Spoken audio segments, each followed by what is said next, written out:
We want to bring in Politico cybersecurity reporter Eric Geller to help break it all down. Eric, thanks for joining us. Thanks for having me. So in his opening statement, former Secretary Johnson said Vladimir Putin himself directed the cyber attack of the 2016 election. Is that the consensus view of the U.S. intelligence community at this point? It is. That's a comment that was first made public by the government in their public statement in January. The declassified intelligence report combined FBI, CIA, NSA analysis. The FBI and the CIA had high confidence. The NSA said they had moderate confidence that this was an operation directed by President Putin, yes. Garrick Johnson also said he has not seen evidence to suggest actual vote tallies were changed. Talk about the distinction between that and the attempt by Russia to shape the views of voters.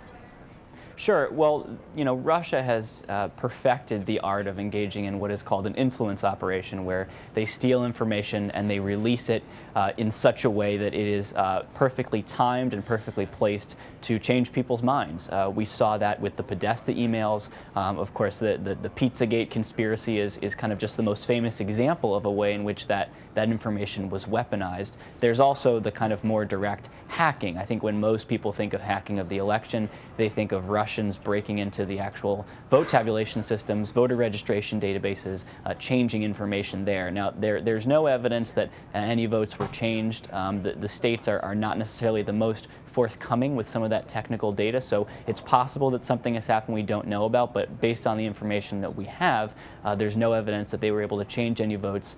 They were able to access some voter registration systems, but there's no evidence linking any registration problems, voting problems, to anything that Russia did. Eric, speaking of that, Secretary Johnson said that there is evidence that many registration databases were scanned by the Russians. Explain, what does that mean exactly?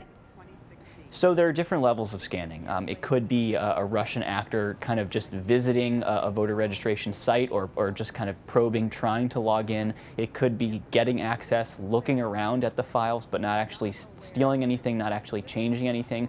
Or it could be stealing information. And the former secretary was asked, what could Russia do with some of the information that they could have stolen? There are a wide variety of uses for that. That was also raised at a concurrent Senate hearing that's going on right now. But that is limited. Certainly the information that we have suggests that in most of these, I believe he said 21 states, they didn't actually get into systems to steal anything, but it's hard to know exactly what they did in all these states because DHS keeps that information very secret because they don't want states thinking that if they go to DHS for help, DHS is just going to put all that information out there publicly. So it's very hard to know the levels of scanning that could happen, but it is everything from kind of just poking around to actually getting in and taking things. Eric, the secretary said that hindsight is brilliant. It's 2020, that the scope of the intrusions was unprecedented. So what were the biggest lessons learned, do you think, as we're listening to this hearing?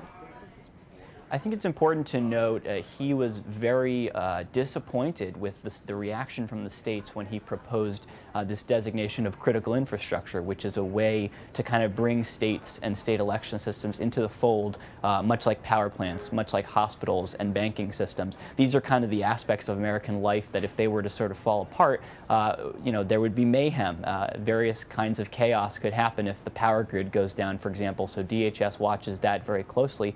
And he proposed doing that for election systems. He, of course, eventually did that the following January, but states are very cautious. They see that as the camel's nose under the tent, trying to have the feds come in and take over. And he was adamant that that is not his goal and that there's no authority for that. But that's something that we're still watching. The Secretary of State Association that represents them across the country is still very nervous about that designation, and they're working with DHS to kind of iron it out. And so going forward, that will be one of the areas where you could see this tension play out.